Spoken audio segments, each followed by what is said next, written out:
M1 Abrams tank, an advantage for Ukraine or a waste of time? Undoubtedly, the arrival of Abrams's main battle tanks in Ukraine will have a major impact on several key aspects. However, a true ability to recapture and hold territory previously held by Russian forces will likely require far more heavy armor than the small number of tanks on the way. Although more tanks are expected to arrive over time, Ukraine will likely need more mass and wide-area maneuvers to succeed in a full-scale counter-invasion or to retake large territories in areas where they quarrel. A small number of Abrams tanks, properly fortified with artillery, some air support, and dismounted infantry could certainly break through the perimeter of Russian formations and potentially break through, or penetrate, Russian defenses.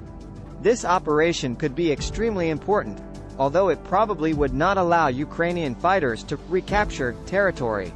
M1 Abrams tank armor makes the difference. This is by no means to say that the effort is ill-served, as it could potentially lead to an important and successful long-term strategy. Since the Ukrainians have proven so effective in the anti-armor type of ambushes, decimating the invading Russian armor, perhaps they could employ their largely defensive anti-armor posture long enough for more heavy armor to arrive. Certainly, if used with artillery, aerial surveillance showing the size, speed, shape, and angle of approach of attacking Russian vehicles, and scattered but well-armed groups of dismounted fighters, anti-armor weapons could slow or thwart Russian armored advances in enough time for larger numbers of heavy armor to arrive. This type of strategy might be the most sensible, as a large-scale direct mechanized engagement across wide swaths of territory could favor Russian forces simply because of their numbers. Pure numbers do not apply to Russian handicaps.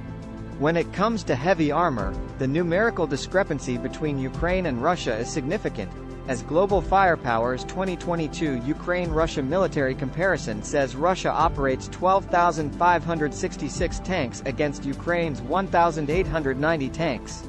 Operating 6 times as many tanks, even if many are not modernized, sustained, or well-maintained, would give the invading Russian forces a hard-to-beat numerical advantage. Simply put, this amount of Russian weaponry available, combined with the vast geography, suggests that Ukraine will need hundreds, if not thousands, of more tanks to ultimately prevail. The technological capabilities of export Abrams variants destined for Ukraine may not be known exactly. However, your ultimate success will likely depend on the range and fidelity of your aiming sensors and thermal sights. If the Ukrainian Abrams is powered by superior range and resolution targeting sensors, a much smaller number of Ukrainian tanks could destroy large numbers of Russian armor. For example, the famous tank battles of the Gulf War were decisively won by the U.S. military largely because the Abrams thermal sights were able to see, track, and destroy Iraqi T-72s from distances they could see themselves. They could not be detected. Winning heavy armor engagements against Russia will be essential.